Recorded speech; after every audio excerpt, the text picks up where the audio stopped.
जनपद कौशाम्बी के थाना कोखराज के अंतर्गत मूरतगंज ब्लॉक गनशरी गांव का मामला। गंगा नदी मवेशियों को नहला रहे दो युवक गंगा में डूबने से दो की मौत, एक की लाश बरामद, दूसरे की लाश की तलाश जारी है। तीनों युवक नसीरपुर गांव के रहने वाले थे, जिनमें एक धीरज कुमार उम्र 18 साल, पिता का नाम रामदेव, दूसरा विनोद कुमार उम्र 17 साल, पिता का नाम राम मिलन और तीसरा समयलाल उम्र 30 साल। धीरज कुमार दिल्ली में चाय की दुकान में काम करता था। लॉकडाउन की वजह से वो अपने घर आया था। समयलाल हमेशा की तरह भैंस चराने गनसरी गांव गंगा के किनारे जाया करता था। धीरज कुमार और विनोद कुमार पहली बार भैंस चराने साथ में गए थे और ये लोग भैंसों की पूंछ पकड़कर गंगा नदी पार कर रहे थे। अचानक धीरज कुमार और विनोद कुमार के हाथों से भैंसों की पूंछ छूट गई और वो गंगा नदी में डूब गए। थाना कोखराज के नासिरपुर गांव के दो बच्चे भैंस को चराने गए थे और नदी में जाने पे उनके दो बच्चों की मृत्यु हो गई है, जिसमें एक बच्चे का शव बरामद कर लिया गया है और दूसरे बच्चे की खोजबीन की जा रही है। 2 वर्षीय मासूम बच्चे की हुई मौत। झोड़े में डूबने से मासूम बच्चे की हुई मौत। घर के बाजू में था झोड़े में डूबने से मासूम की मौत। परिजनों का रो रो कर बुरा हाल। कोतवाली देहात ग्राम गनोरा इलाके का है पूरा मामला। फतेहपुर में एक बार फिर से तेज रफ्तार पर देखने को मिला, जहां पर ओवरलोड ट्रक की टक्कर से बाइक सवार बुरी तरीके से चोटिल हो गए। जानकारी के मुताबिक आपको बता दें कि किशनपुर थाना क्षेत्र के अंतर्गत ससुर खदेरी नदी के समीप तेज रफ्तार ओवरलोड ट्रक ने बाइक सवार को टक्कर मार दी, जिससे बाइक सवार बुरी तरीके से चोटिल हो गए। चोटिल बाइक सवार किशनपुर थाना क्षेत्र के अंतर्गत सरौली गांव के बताए जा रहे हैं।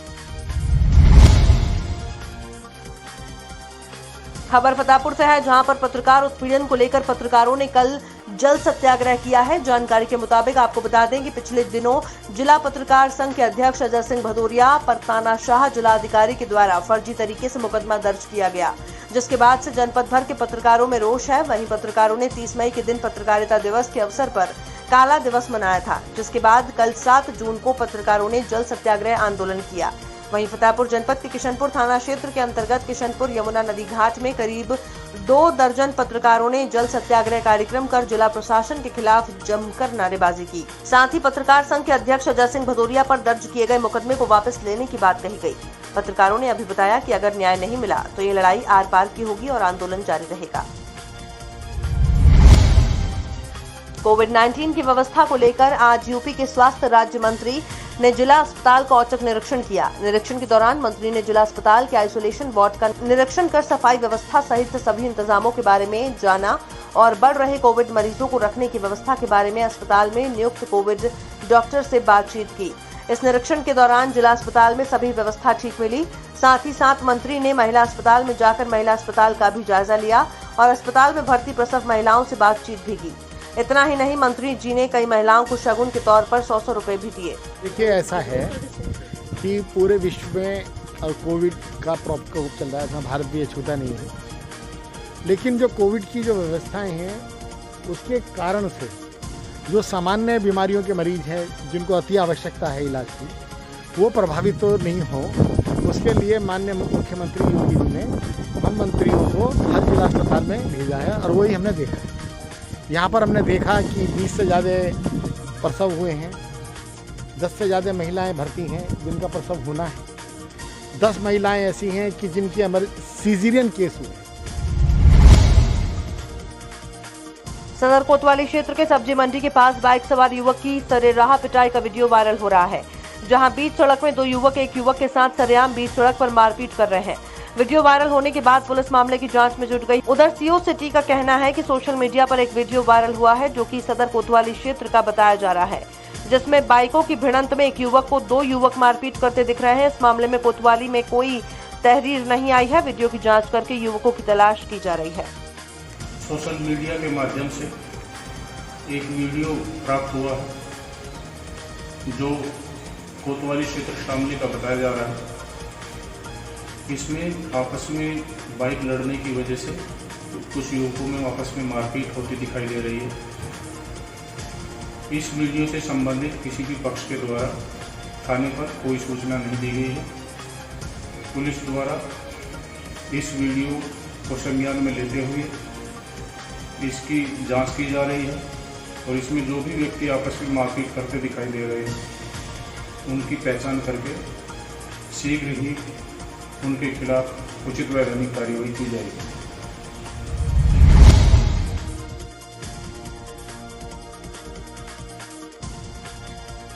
बिजनौर जनपद में लगातार कोरोना के मरीजों के मिलने से स्वास्थ्य विभाग में हड़कंप मचा हुआ है। प्रवासी मजदूरों के आने से 7 व्यक्ति कोरोना संक्रमित बताए जा रहे हैं। ये व्यक्ति कुवैत से बिजनौर आए थे। बिजनौर क्षेत्र में मिलने से प्रशासन में हड़कंप मचा।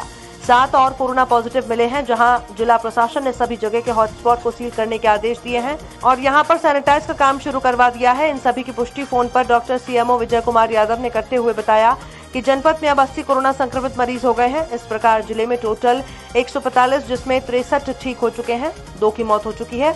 और बात करें एक्टिव केस की, तो जनपद में अब एक्टिव 86 केस हो गए हैं। इन सभी लोगों की कॉन्टैक्ट हिस्ट्री के बारे में पता किया जा रहा है और इनके घरों के आसपास की जगह को सैनिटाइज किया जा रहा है। उत्तर प्रदेश के महोबा जनपद में काफी समय पूर्व से संचालित अवैध असलाहा फैक्ट्री पर पुलिस ने छापेमारी कर नकेल कसी है। एसपी महोबा मनीलाल पाटीदार ने प्रेस वार्ता कर अवैध रूप से संचालित असलाहा फैक्ट्री का खुलासा किया। मामला कबरई थाना क्षेत्र के मकरबई गांव का है, जहां ब्रजेश अहिरवार खेत में झोपड़ी बनाकर लंबे समय से अवैध असलहे बनाने के कारोबार को अंजाम दे रहा था।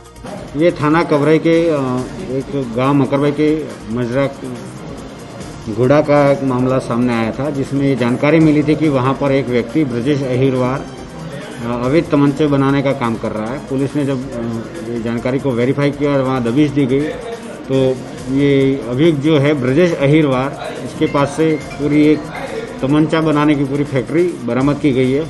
मौके पर से 2 बने हुए पूरे तमंचे, 6 से 7 अधबने तमंचे और भारी मात्रा में तमंचे बनाने की सामग्री, जिसमें रेगमाल, आरी, इसके बाद उसका जो भट्टी होती है, उसके ये सब चीज़ें पुलिस के द्वारा इसमें बरामद की गई है। अभियुक्त को भी गिरफ्तार कर लिया गया है। आंवला तहसील क्षेत्र के गांव में तड़के तालाब किनारे मासूम का शव मिला। गांव में बात फैलने पर हरदयाल भी तालाब पर पहुंचे, जो अपने पुत्र गुड्डू को पिछले 15 घंटों से तलाश कर रहे थे। देखते ही वो भौचक्के रह गए, क्योंकि जो लड़का मृत था वो कोई और नहीं, उन्हीं का पुत्र गुड्डू था। गुड्डू के शव के हालात देखकर छींक के तौर पर कहा जा सकता था कि ये सब किसी तांत्रिक का किया धरा है, क्योंकि गुड्डू के गुप्तांग और जीभ को काटा गया था, जिसे लगता है कि किसी ने अपने मतलब निकालने के लिए गुड्डू का गुप्तांग काटकर कहीं भेंट किया गया हो। लेकिन अगर परिजनों की माने तो उन्होंने सीधा सा गांव के ही कुछ लोगों को गुड्डू की हत्या का जिम्मेदार बताया है और कहा कि उन्होंने ही पुत्र को पहले अपहरण किया और फिर रात में उसकी हत्या कर तालाब में डाल दिया, जिससे मामला तंत्र विद्या का लगे। जनपद शामली की कांधला पुलिस ने अवैध तमंचे के साथ टिकटॉक पर वीडियो अपलोड करने वाले एक आरोपी को अवैध तमंचे के साथ गिरफ्तार किया। पुलिस आरोपी के खिलाफ मुकदमा दर्ज कर आरोपी को जेल भेज दिया है और आगे की कानूनी कार्यवाही शुरू कर दी है। दरअसल आपको बता दें कि जनपद शामली के कांधला थाना क्षेत्र के गांव रसूलपुर गुजरान निवासी युवक मोहित पुत्र निर्मल ने 4 महीने पूर्व अवैध तमंचे के साथ अपनी वीडियो बनाकर टिकटॉक पर अपलोड कर दी थी। वीडियो अपलोड के बाद क्षेत्र में वायरल हो गई थी और वायरल वीडियो के आधार पर कांधला पुलिस साइबर सेल प्रभारी कर्मवीर सिंह ने आरोपी की तलाश शुरू कर दी थी। कांधला पुलिस साइबर सेल प्रभारी ने कार्यवाही करते हुए आरोपी युवक को अवैध तमंचे सहित गिरफ्तार कर जेल भेज दिया है। जेल भेजा गया अवैध तमंचे के साथ। क्या पूरा मामला था? एक शिकायत प्राप्त हुई कि एक मोहित नाम का व्यक्ति है जो टिकटॉक पे अवैध असले के साथ में उसने अपना वीडियो बना रखा है, जिसका संज्ञान लेते हुए कांधला पुलिस के द्वारा उसको चिन्हित किया गया, उसकी गिरफ्तारी की गई और अवैध जो असला था उसको बरामद किया, उसको जेल भेजा गया। आगे भी विधिक कार्रवाई अमल में लाई जा रही है। क्या बरामद हुआ सर इसमें? एक जो तमंचा जो उसके साथ फोटो खिंचा रखा था, जो वीडियो बनाया था, वो भी बरामद हुआ। सर कोई आपराधिक इतिहास है, कोई पकड़े गए? आपराधिक इतिहास उसका अभी खंगाला जा रहा है और जो आसपास के जनपद है या जो थाने हैं उनसे भी उसकी इन्फॉर्मेशन कलेक्ट की जा रही है। जिलाधिकारी नीतीश कुमार ने शनिवार को भोजीपुरा ब्लॉक के ग्राम परधौली में मनरेगा के अंतर्गत की जा रही तालाबों की खुदाई और तैयार कर दिए गए तालाबों का स्थलीय निरीक्षण कर वहां किए जा रहे विकास कार्यों की वास्तविक स्थिति का आकलन किया। जिलाधिकारी के साथ मुख्य विकास अधिकारी श्री चंद्र मोहन गर्ग भी थे। गांव में तालाबों की खुदाई और अन्य कार्यों में शिथिलता पाए जाने पर जिलाधिकारी ने संबंधित टीआई से तत्काल स्पष्टीकरण प्राप्त कर वस्तु स्थिति उनके समक्ष प्रस्तुत करने के निर्देश दिए। उन्होंने कहा कि शासकीय कार्यों के निर्वहन में किसी भी स्तर पर ढील बर्दाश्त नहीं की जा सकती।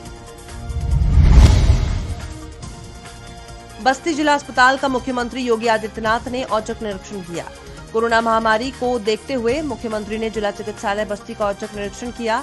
जिला चिकित्सालय बस्ती में इमरजेंसी वार्ड और अल्ट्रासाउंड और एक्सरे विभाग का मुख्यमंत्री ने औचक निरीक्षण किया।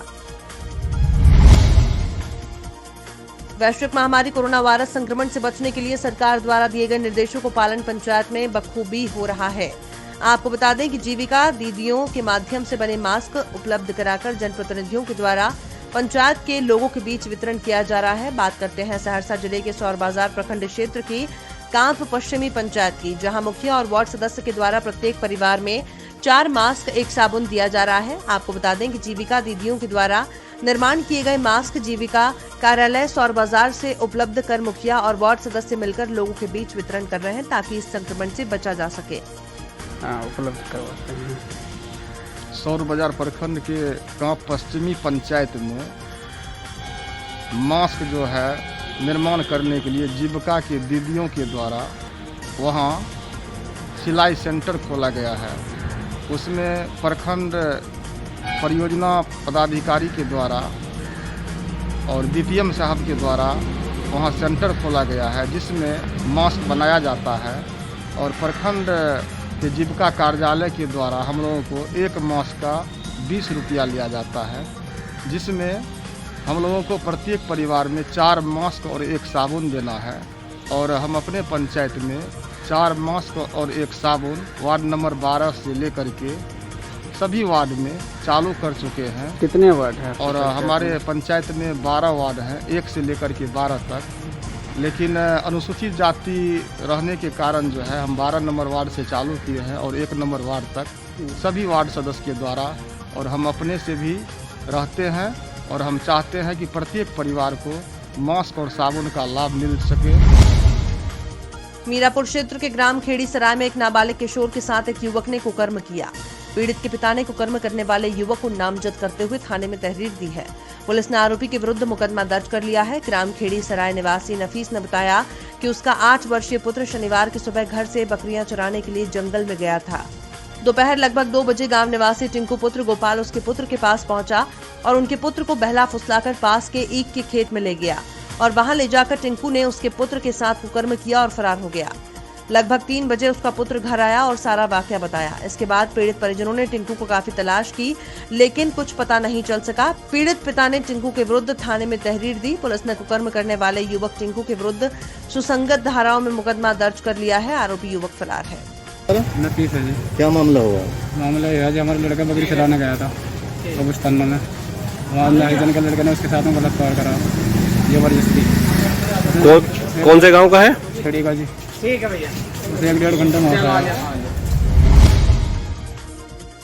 कौशाम्बी जनपद के विकासखंड मंझनपुर अंतर्गत सेसा गांव गंदगी का पर्याय बन चुका है। लोगों के दरवाजों से गुजर रही गांव की नालियां चौक हो चुकी हैं। गांव में तमाम तरह के कूड़े कचरे और गंदगी से पटा पड़ा है।